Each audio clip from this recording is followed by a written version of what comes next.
अध्यक्ष महोदय, अब समय आ गया है कि हम अपने उस संकल्प को दोहराएं कि अपनी बुनियादी समस्याओं का हल सुनियोजित ढंग से ढूंढेंगे और इसके लिए अपनी जनशक्ति और अन्य साधनों का अधिकाधिक प्रयोग करते हुए बराबर प्रगति करते जाएंगे। हम लोग उनमें से हैं जिन पर आजकल देश के मार्गदर्शन की भारी जिम्मेदारी है। इस नाते हमें यह समझना चाहिए कि यदि हम ढंग से प्रगति करना चाहते हैं तो यह आवश्यक है कि विकास के महत्वपूर्ण कार्यों के बारे में केवल आज की दृष्टि से न सोचें, भले ही इससे जनसाधारण या निहित स्वार्थों के बीच सस्ती लोकप्रियता न मिले। उनके सामने हमारे आत्मसमर्पण का परिणाम यही होगा कि अपने बलबूते पर प्रगति करने में विलंब होगा और उसके रास्ते में रुकावट आएगी। प्रगति के लिए आवश्यक है जनता कुछ कामों का बोझ उठा ले या अपने संकीर्ण स्वार्थों को त्याग दे, परंतु ये अत्यंत जटिल काम है। जब तक लोगों को इनके बारे में समझाया नहीं जाएगा, उनका समर्थन हमें तत्काल नहीं मिल सकता।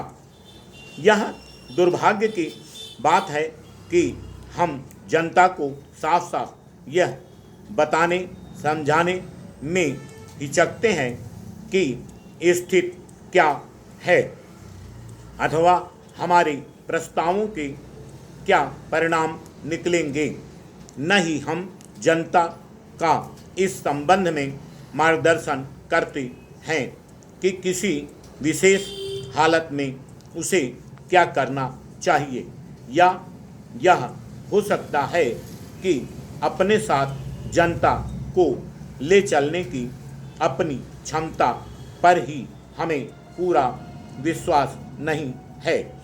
यही कारण है कि हम ऐसी नीतियां और कार्यक्रम अपनाते हैं जो रुक रुक कर आगे बढ़ते हैं और स्थिति से समझौता करने वाले होते हैं।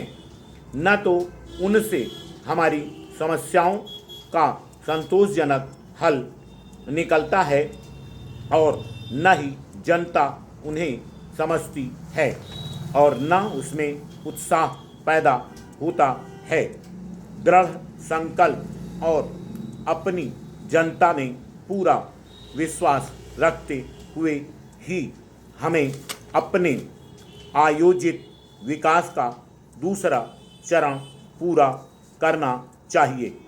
इस चरण में हमें तेजी से और आत्मनिर्भर रहते हुए प्रगति करनी चाहिए।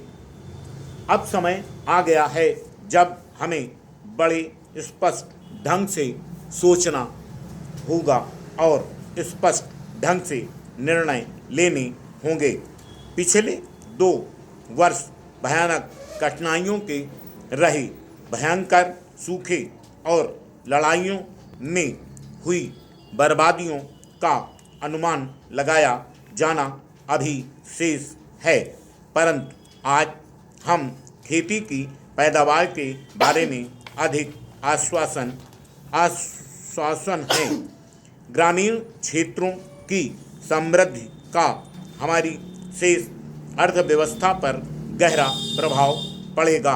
यदि हम अब सही नीतियां बदलते रहें तो देश में हम जो क्षमता तैयार कर चुके हैं उसी से अगले वर्ष हम अपनी राष्ट्रीय आय और अधिक बढ़ा सकेंगे। इस प्रकार 2 वर्षों के भीतर ही हमने विकास की गति को ठीक कर लिया जो गड़बड़ा गई थी। साथ ही हमने यह भी दिखा दिया कि हमारी अर्थव्यवस्था अपनी पूर्वावस्था में पहुंच गई है। इस अंतरिम अवधि में उठाए गए कदमों से हमारी प्रगति की गति बढ़ी है और यदि इस रफ्तार को बनाए रखा जा सका तो वास्तविक लाभ उठा सकेंगे। Full stop.